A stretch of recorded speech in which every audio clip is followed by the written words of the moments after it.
So what's up mga kakuya din, andito tayo ngayon sa BBC game site kung saan pwede maglaro ng airsoft and gel blaster.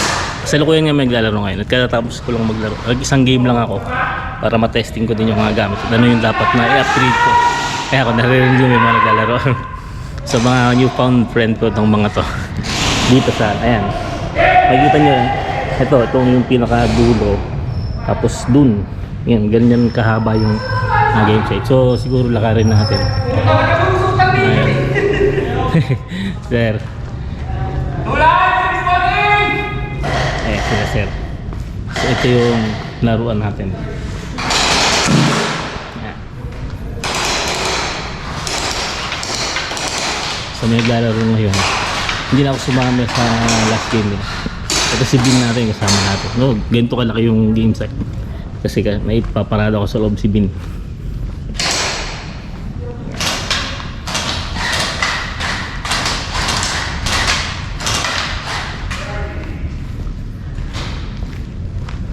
So at least hindi ka maano na may maliligaw na bala dito kasi mainit. Ayan. So ito yung pinaka entrance niya. Ayan. Ito. Katabi ito ng Binyan Integrated School. So ito yung gate. Pag dinerecho mo yan, ito yung Binyan Integrated School. So yan. So pwedeng maglaro ang madami. Halos ngayon pa lang siya dinadayo. At it's nasasara to pagka hindi ginagamit. Ang alam ko dati itong paayusan ng body ng sasakyan. Ayan mga sulat ko. So yun. Si Sir Jomar, ayan, sa kay Sir Jomar yung naging contact natin na siya yung naglilid para ayusin tong site para may malaruan na dito sa Binyan. Binyan lang ito mga kakuya din. Ayan, naglalaro sila. So ako sumubok lang. Kaya nga ako kasi sila mga veterano na ata itong mga to. Dahil naglalaro na rin sila sa ibang site. Ako ngayon pa lang talaga ako nakasubok ng na makapaglaro. So natutunan ko i-upgrade yung aking gel blaster kasi kanina hindi umabot yung mga bala ko sa kanila. Ayan. So punta natin si Bin. Nandun yung baril ko eh.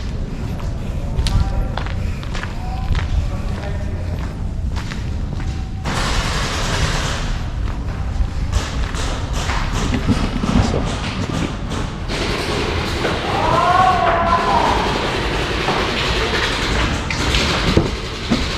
ayan, ang aking baril, MK8 ito.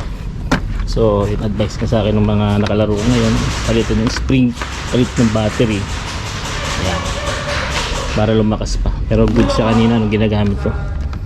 At least nakasurvive ako sa game. 3 lives yung laro, 2 lang yung tamaan sa akin. Nadala na rin ako ng gamit kasi yun nga, gusto kong ma-testing maglaro at nakapaglaro naman. So sa mga enthusiast ng gel blaster, pwede rin dito airsoft. Ayan, pwede kayong maglaro dito. Hanapin nyo lang kasi nasa Google Map naman na ito, BBC game site. Ngayon kung hindi nyo pa rin mahanap, kasi ako nung first time ko naligaw din ako. Kahit nung kanina second time kong pumunta dito, naligaw din ako, nagkamali akong nilikuan, hindi ako nag Google Map. So kung hindi nyo makita, hanapin nyo lang yung Binyan Integrated School. Tapos pag nakita nyo yun, dire-diretso lang kayo. Pag may nakita na kayong itim na gate, yun na yun. So kalakip ng clip na to, yung laro nila kanina binidyo ko na hindi pa ako kasali. And then yung laro namin na sinabit ko lang yung GoPro dito. Bibili rin ako ng mount ng GoPro sa barilo kasi helmet na suot ko kanina. Siguro para sa sunod na laro makukuha ko na talaga. Yun. So yun lang at ikutin ulit natin ng camera. Yan. Batak na batak sila sa laro. Kaya pa sila umaga naglalaro dito. Ako nga nakakaisa lang. Naramdaman ko na yung pagod. Kasi nakapag exercise.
So yun na nga, no, pauwi na tayo galing ng game. Nakapagod din.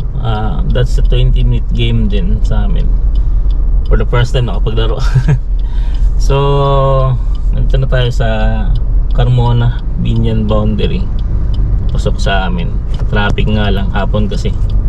Tsaka ayun, baka sabay ng mga pauwi na rin. And yun, kanina yun, baka kasi may magtanong magkanong laro dun sa ano, sa ang tawag dito, sa game.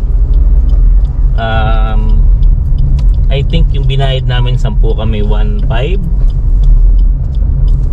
So sakto naman 10 kami na pinagati-hatian namin.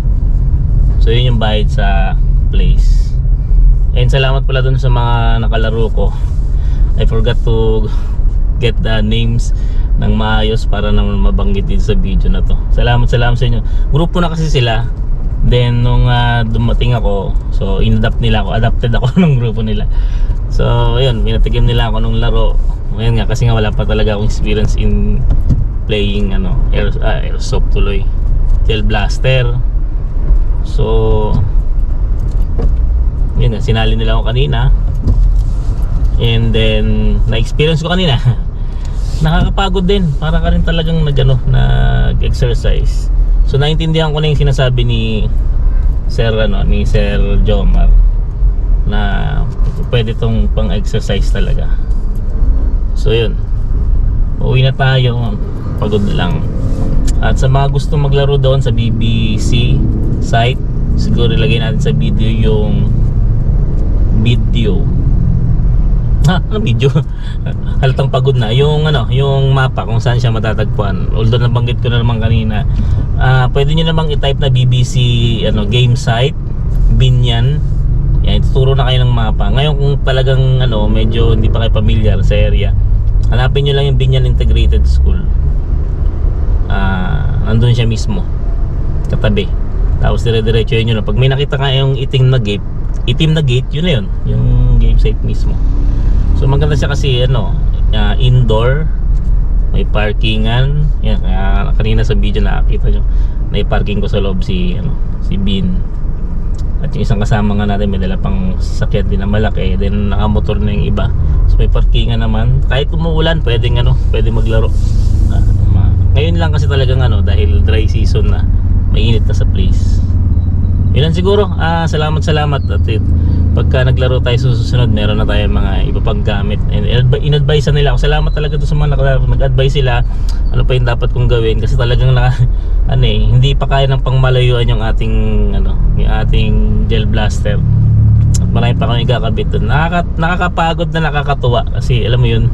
And yung fear mo kung gaano ba kasakit yung gel blaster, hindi naman siya ganong kasakit per se. Pero siguro pagka na-upgrade na, yun, may mga tama yung mga kasama kanina talagang pumapantal.